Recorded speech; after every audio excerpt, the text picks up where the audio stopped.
Hello everyone, how are you? कैसे हैं आप सभी? स्वागत है आप सबका हमारे इस YouTube channel English by SK sir. So guys, last session में हम लोगों ने नाउन चैप्टर को कंप्लीट किया है, रैप अप किया है। और हमने लास्ट कंसेप्ट जो पढ़े हैं वो थे कि नाउन, कुछ अलग अलग प्रकार के नाउन होते हैं, उनका सिंगुलर और प्लूरल फॉर्म किस प्रकार से बनाया जाता है और उनका मीनिंग क्या होता है, इस बारे में हमने बात की है। ठीक है, तो लास्ट सेशन में हम लोगों ने देखा है कि कुछ ऐसे नाउन होते हैं जो आपको दिखाए सिंगुलर फॉर्म में देंगे, लेकिन उनका मीनिंग हमें प्लूरल यूज़ करना है। और कुछ ऐसे नाउन भी देखे हैं कि जो आपको सिंगुलर फॉर्म में उनका मीनिंग कुछ अलग होगा, और जब हम उनको प्लूरल फॉर्म में बनाते हैं, उनमें एस एस लगाएंगे तो उनका मीनिंग चेंज हो जाता है। ठीक है, तो उसी आधार पे हम लोगों ने कुछ क्वेश्चंस निकाले हैं, और जो कि आपकी आगामी एग्जाम है एमपीएसआई, उसके लिए बहुत ज़्यादा इंपॉर्टेंस रखते हैं। ओके, सुनाओ, इनको हम ट्राई करेंगे थोड़ा सा। ठीक है, आप लोग 5 मिनट ट्राई करेंगे और फिर सॉल्व करेंगे हम लोग साथ में।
ओके, तो फ्रेंड्स हम लोग साथ मिलकर ट्राई करने की कोशिश करेंगे। First one, peasantry dash a thankless profession. Peasantry जो कि क्या है, एक थैंकलेस प्रोफेशन है, मतलब धन्यवादहीन।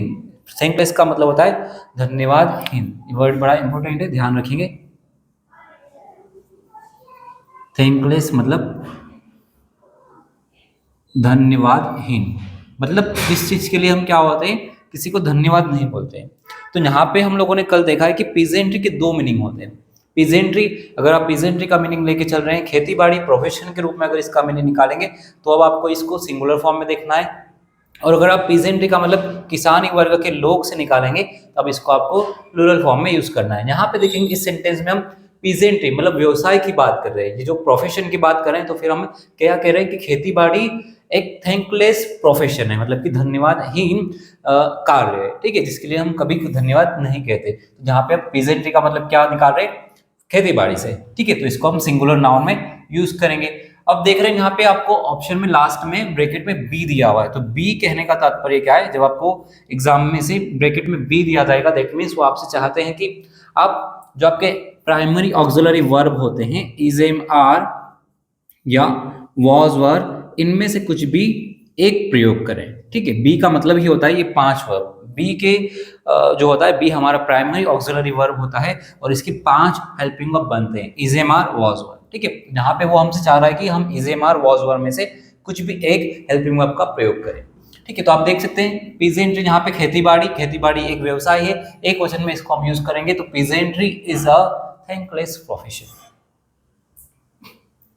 ठीक है, सेकेंड वाला देखेंगे, पीजेंट्री इन आर विलेज। यहाँ पे पूरा रह गया है, पीजेंट्री इन आर कंट्री या सोसाइटी। ठीक है, हमारे समाज में जो पीजेंट्री है वो बहुत सफर कर रही है, बहुत ज्यादा पीड़ित है। तो यहाँ पे हम पीजेंट्री का मतलब क्या निकाल रहे हैं, यहाँ पे व्यवसाय से नहीं होगा, यहाँ पे आपका पीजेंट्री का मीनिंग होगा कि जो हमारे हमारे समाज में किसानी वर्ग के लोग हैं वो बहुत पीड़ित है। तो यहाँ पे आपको पीजेंट्री मतलब किसानी वर्ग के लोग, दैट मीन्स यहाँ पे इसको हम प्लूरल नाउन के रूप में यूज करेंगे। तो यहाँ पे आपका आंसर होगा peasantry in our society are suffering enough. Third, poultry, poultry के भी हमने दो मीनिंग निकाले थे। पोल्ट्री के बारे में हमने कल बात की है कि जब हम पोल्ट्री का मीनिंग एक होगा आपका हैंस एंड डक्स, मतलब मुर्गी और बतख होता है, और एक पोल्ट्री का मीनिंग हम लेके चलेंगे मुर्गी और बतख का मांस। तो जब हम मुर्गी और बतख के मांस की बात करेंगे तब एक वचन में रखना है, और जब हम केवल और केवल मुर्गी और बतख की बात करेंगे पोल्ट्री का मीनिंग, तो आपको इसको प्लूरल फॉर्म में रखना है। तो poultry dash better than red meat, ठीक है। पोल्ट्री मतलब मुर्गी और बतख का जो मीट होता है, जो मांस होता है, वो रेड मीट से अच्छा होता है। तो यहाँ पे हम मांस की बात कर रहे हैं तो इसको सिंगुलर लेके चलेंगे। फिर हम क्या यूज करेंगे यहाँ पे, poultry is better than red meat, क्योंकि यहाँ पे हम मांस की बात करेंगे। पोल्ट्री मतलब मुर्गी और बतख के मांस की बात कर रहे हैं। Fourth one, poultry dash cull to check bird flu, ठीक है। यहाँ पे क्या कहा जा रहा है कि पोल्ट्री मतलब मुर्गी और बतख का भारी संख्या में हत्या की गई। कुल्ड मतलब क्या होता है, कुल अच्छा वर्ड है। कुल मतलब होता है जानवरों की भारी संख्या में, to kill animal, killing of animal in large scale. भारी संख्या में जब हम जानवरों की हत्या की जाती है किसी कारण के लिए, तब उसके लिए क्या वर्ड प्रयोग करेंगे, कुल, ठीक है। Poultry dash cull to check the bird flu, ठीक है। बर्ड फ्लू को रोकने के लिए, चेक मतलब उस पर रोक लगाने के लिए, या उसको वही बंद करने के लिए, ठीक है। Poultry dash cull to check bird flu को रोकने के लिए भारी संख्या में मुर्गी और बतख की हत्या की गई। तो यहाँ पे हम पोल्ट्री का मीनिंग क्या निकालेंगे, मुर्गी और बतख, ठीक है। तो ये आपका क्या हो जाएगा, plural noun. Poultry are culled to check bird flu. Fifth, public knows everything. Public, हमने पब्लिक के बारे में समझा है कि पब्लिक मतलब प्लूरल नाउन होगा, दिखाए सिंगुलर देता है, लेकिन इसका यूज हम हमेशा प्लूरल नाउन के रूप में करेंगे। अब प्लूरल नाउन है, दैट मीन्स फिर वर्ब में हम, अगर आपका सब्जेक्ट क्या है प्लूरल है, तो वर्ब में एस एस नहीं लगाएंगे, केवल वर्ब का फर्स्ट फॉर्म लिखते हैं। तो पब्लिक नो एवरीथिंग, ना कि public knows everything, okay. 6-1, 3 dash are killed, है ना।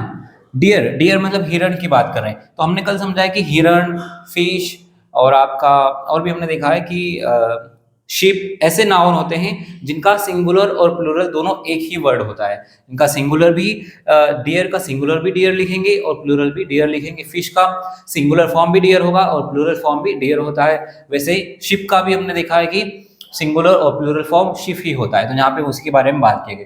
3 डियर, ये प्लूरल फॉर्म हो गया। यहाँ पे हम बहुवचन में लिख रहे हैं डियर को। 3 हिरण को मारा गया, ठीक है। 3 डियर आर किल्ड। तो यहाँ पे बहुवचन में, इसलिए हम इसको डियर लिखेंगे, डियर्स नहीं करना, इसको अलग से एस लगा के प्लूरल नहीं बनाएंगे, ये ऑलरेडी प्लूरल में। और यहाँ पे देखेंगे 1 डियर इज किल्ड, एक हिरण मारा गया। तो सिंगुलर में भी डियर लिखना है आपको, प्लूरल में भी डियर लिखना है। कौन कौन से 3 नाउन है, एक होता है आपका डियर, एक होगा फिश, एक होता है शिप, ठीक है। और इसके अलावा भी होता है एयरक्राफ्ट होता है। एयरक्राफ्ट के अलावा फिर एक और नाउन होगा आपका, ठीक है, इतना ही आपकी aircraft. Next 8th one, he bought 2 fish and cooked it. वही बात है, फिश चाहे एक वचन हो, चाहे एक होगी मछली या 2 मछली होगी, हमें फिश ही लिखना है। He bought 2 fish and cooked it, उसने 2 मछलियां खरीदी और पकाया, ठीक है। अब 2 में होगा तो भी फिश लिखना है, 1 में होगा, एक वचन में होगा तो भी हमें फिश लिखना है। 9th, increase intake of fruit, ठीक है। अब फ्रूट की बात कर रहे हैं यहाँ पे। तो फ्रूट के हमने देखे हैं कि फ्रूट के एक वचन में कुछ मीनिंग होता है। फ्रूट को अगर हम सिंगुलर लिखते हैं तो फल होता है, फ्रूट मतलब फल होगा। और जब इसमें हम एस लगा देंगे, फ्रूट्स लिखते हैं, तो इसका मीनिंग क्या हो जाएगा आपका, नतीजा या परिणाम। तो यहाँ पे हम इंक्रीज इनटेक ऑफ मतलब आप अपने है ना खाने में फलों की संख्या या इंटेक मतलब कि सेवन, फलों का सेवन अधिक से अधिक कीजिए। तो फल की बात करेंगे तो क्या लिखेंगे यहाँ पे, हम फ्रूट लिखेंगे भैया, सिंगुलर लिखेंगे। इंक्रीज इनटेक ऑफ फ्रूट, है ना, फल का सेवन बढ़ाइए। 10th, dash fruit of hard work is sweet, है ना। मेहनत का फल क्या होता है, मीठा होता है। तो यहाँ पे हम फ्रूट मतलब फल मतलब नतीजा की, परिणाम की बात करेंगे तो फिर आपको क्या लिखना है, इसको प्लूरल में लिखना है। Fruits of hard work is sweet, परिणाम। फ्रूट्स मतलब क्या हो जाएगा यहाँ पे, नतीजा या परिणाम। और सिंगुलर में फ्रूट मतलब क्या होता है, फल होता है, ओके। कुछ और क्वेश्चन है हम लोग इसके बाद, आप नोट डाउन कीजिए, इसके बाद कुछ और क्वेश्चन हम लोग ट्राई करेंगे।